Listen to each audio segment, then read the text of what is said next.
aos bancos e o problema que temos os pensionistas, sobre todo, e a xente toda en xeral, cos bancos. No anterior falamos de que moitas persoas non entendían por que mencionábamos nas nosas concentracións os seguros privados de pensión. Explicamos o porqué. Sabemos que todo está relacionado e dunha maneira ou outra afectanos e moito.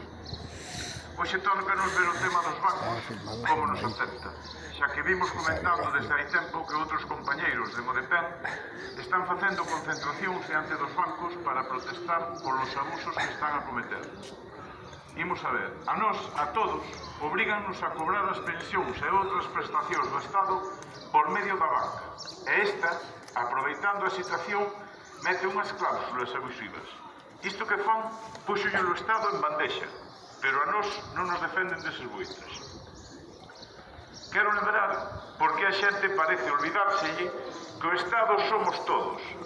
E este está representada polo goberno que, por certo, o que temos agora di chamarse progresista.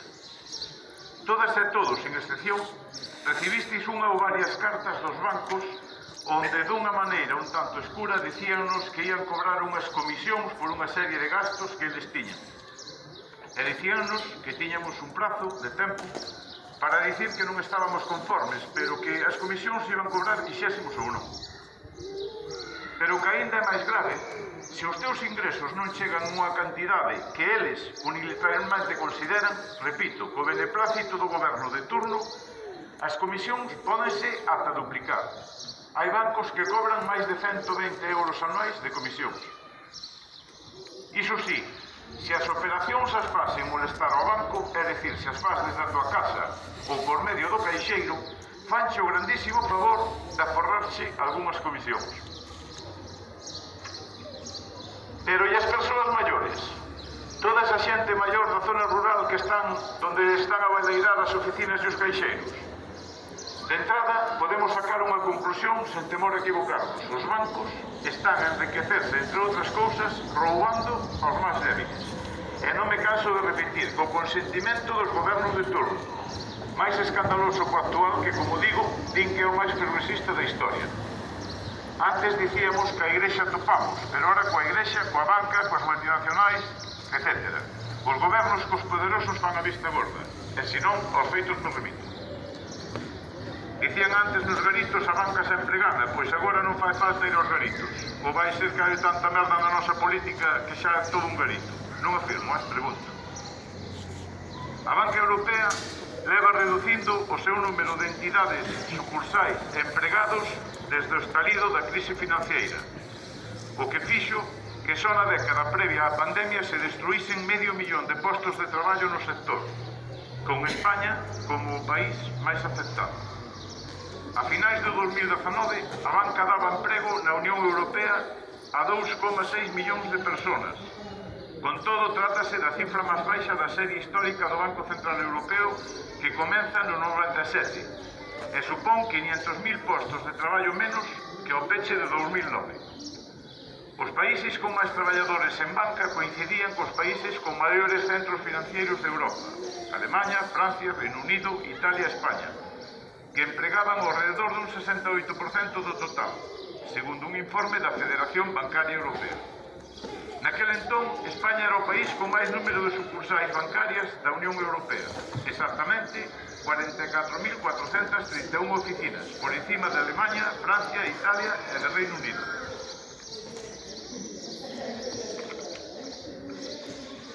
A finais do 2019, con todo, España botara ao peche a máis de 20.400 sucursais. Ademais, o número de entidades de crédito da Unión Europea comenzou a caer en 2009 e en unha década desapareceron o 28,4% dos bancos, o 28,4% dos bancos, na maioría dos casos polo proceso de consolidación do sector. O caso máis rechamante é o de España, onde o número de entidades reduciuse nunha década nun 44%, de 352 a 197 entidades a finais do 2019. Sin embargo, en Francia, a cifra de entidades aumentou en un 30%, e no Reino Unido fixo nun 20,5%. En total, os bancos españois anunciaron nos últimos meses 17.400 despedimentos. A reestructuración aquí en España custou 62.295 millóns de euros desde 2009 ata o peche de 2016. O grosso dese diñeiro destinouse a salvar as caixas de aforro que unha vez saneadas vendéronse ou fusionáronse con distintas entidades financeiras. Como as inyeccións foron previas á venda, é o que fai prácticamente irrecuperable o diñeiro comprometido. Pero estamos a falar de que só se recuperaron 3.000 e pico millóns dos 62.000. Temos que lembrar que a gran maioría destes 62.000 millóns procedía do Fondo de Reserva da Seguridade Social e da Caixa das Pensións. Acordaivos cando o señor Rajoy dicía que non se podían subir as pensións, que non había diñeiro? Ben, pois primeiro baleirou a Caixa e logo contounos o conto. Efectivamente non había diñeiro, xa lle deron aos bancos, fodeunos con nocturnidade e alevosía. Os servicios bancarios están sen regular e así os bancos máis poderosos son os que marcan as pautas e teñen unha sucursal en zonas apartadas, non tendo a xente lugar a opción a outras ofertas máis que as lles dan nese banco. O goberno ten que dunha puta vez tentar resolver os problemas da xente e que se deixen de mamonadas. Necesitamos unha banca pública xa. Aquí neste país, a mafia de turno, eses de apellidos ilustres que mandan nos bancos, non se cansan de dicir que a banca pública non é viable. Mesmo algún chegou a dicir que a banca pública estaba prohibida pola Unión Europea. Pero, como sempre, é mentira. Eso sí, co apoio incondicional dos grandes periódicos destes país que, por certo, pertenecen aos amigos dos apellidos ilustres. Na Unión Europea existe unha Asociación Europea de Bancos Públicos que agrupa a casi un centenar de entidades que contan con casi 200.000 empregados e con un balance de 3,5 billóns de euros. E para maior sorpresa, nos test de estrés realizadas pola Autoridade Bancaria Europea, 3 destes bancos públicos figuraban entre os máis solventes de Europa. A banca pública existe en moitos países de Europa, pero aquí non é viable porque non podemos foder a quen nos perdoa os diñeiros que debemos despois de facer longuísimas campañas electorais que costan unha pila de cartos. É dicir, os partidos políticos deben cartos espesos ás entidades bancarias, ás máis poderosas, eses cartos son perdonados e despois, claro, paso a paso. Isto é un escándalo. Os bancos xa non lle saen as contas tan rentables como antes da crise e para compensar esas non ganancias deciden roubar a quen lles confía o seu diñeiro. Todo sexa de outro de paso obrigados polo goberno. Por suposto que a banca pública non debe custar diñeiro ao Estado, pero tampouco tería que competir en beneficios cos seus colegas do sector privado. Unha competición que, sin dúbida, levou tamén as antigas caixas a caer polo precipicio desde o momento que deixaron de funcionar como banca pública e empezaron a traballar como banca privada. Estamos a falar que só os principais bancos do país chupáronos en comisións preto de 200.000 millóns de euros. En comisión. Para aforrar máis gastos, van pechando sucursais e caixeiros, que repercuten ganancia para eles e graves prejuicios para os usuarios. Temos que pensar que xa máis da metade do negocio que teñen montado xa se executa a través de internet. Outra cousa importante a comentar é que os bancos, salvo algunhas poucas comisións que teñen limitadas por norma, poden cobrar o que queiran co beneplácito do Banco de España e as súas señorías do goberno. Por certo, o presidente do Banco de España paraleou o que quixo sobre todos os problemas das comisións que podían cobrar, que tiñen dereito a cobrarlas, pero non abriu a boca ahora en absoluto cando viu todos os experimentos que estaba facendo a banca, cando están pechando sucursais e facendo o que están facendo cos caixeiros e coa xente. Non abriron a boca para nada. Señoras, señores, goberne quen goberne, os servicios públicos defenden.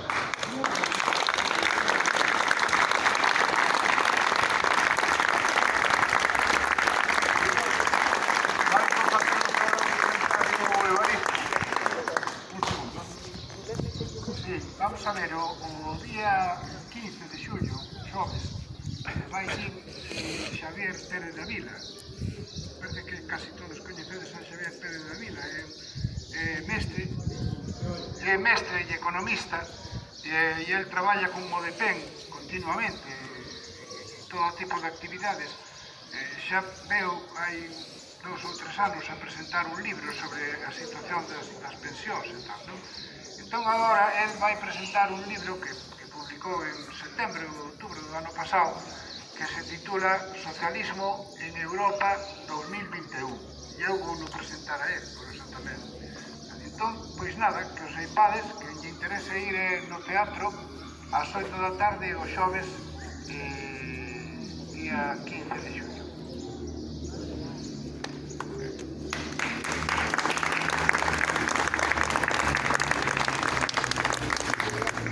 Bueno, de entrada, darvos as gracias a todos e a todas os que estuvestes aquí ahora presentes. O micro está aberto, se alguén ten que facer algún comentario ao respecto, plena libertad.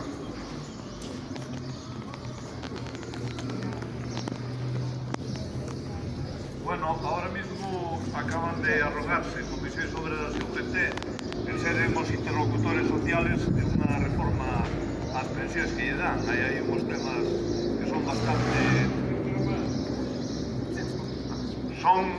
Comisións Obreras arrogáronse ahora mismo el ser interlocutores sociales, dalles el goberno el beneplácito e concedelles esos privilegios de que poden representarnos a todos nosotros nas negociacións que teñen. Hai uns interlocutores que hasta ahora fixeronnos, por lo menos eu considero que a min levo jubilado bastantes anos, e os 3 últimos anos el incremento del IPC mo subiron os vascos, os de Bilbao. Non considero que mo haya subido nai de máis. Eles foron os que se estimularon al PNV a decirlle a Rajoy que había que subir el IPC aos jubilados. Por extensión, todos os españoles nos encontramos con esa prebenda. Hai unha cuestión que é un guardián que temos que chamase justicia. É a que cubre, de alguna maneira, os desmanes dos políticos. El poder político aquí non creo que se lle escoite, que se lle escape a naide que é un sistema corrupto, pero é que é totalmente corrupto. Ten unhas cousas que isto non hai por donde coller. Eu fai 12 anos que xa non voto. O último que lle votei, lo siento moito, foi Anxo Quintana, fun sempre moito del bloque e demás, pero a decepción foi moi grande. El tema da justicia é unha justicia que está paralela ao poder político. A justicia neste país é totalmente corrupta. É unha justicia que para nada cura os desmanes dos buenos dos políticos e estamos vendo afectados e grave medida dela. Eu da justicia eu fui miembro del comité de empresa da Alcoa e por mala suerte tuve un ano e un mes de presidente del comité de Alcoa, junto con os de Comisións Obreras, os de UGT e demás. Eu estaba concretamente aquí. Lo que se alburgaba e se facía dentro del comité de empresa, porque eles tiñan a maioría absoluta, nosotros tiñamos a maioría relativa e tiñamos que ostentar a presidencia del comité, era unha cuestión que, que era putrefacta. El sistema da justicia española pulsoulo moi bien el Jordi Pujol. Jordi Pujol, el honorable dos catalanes, colleu e dixo: non toquedes a rama, non vaya a caer el arco. Actualmente acabamos de enterar por a Fiscalía Suiza de que el rei deste país expulsaba os consejos nas navidades cojonudos, resulta ser que eran compatriotas dos bancos en Suiza ingresando as comisións fraudulentas que ambos e dos levan. Como non responda a juventud a que lle están comendo as papas, como decimos aquí normalmente, na cabeza, isto vamos a un deterioro, pero que se ve de ano en ano. Os que entramos con uns puestos de traballo, eu teño 64 anos, entrei en Alcoa con un puesto de traballo que decías, Dios, teñolo todo solventado, teño o futuro garantizado.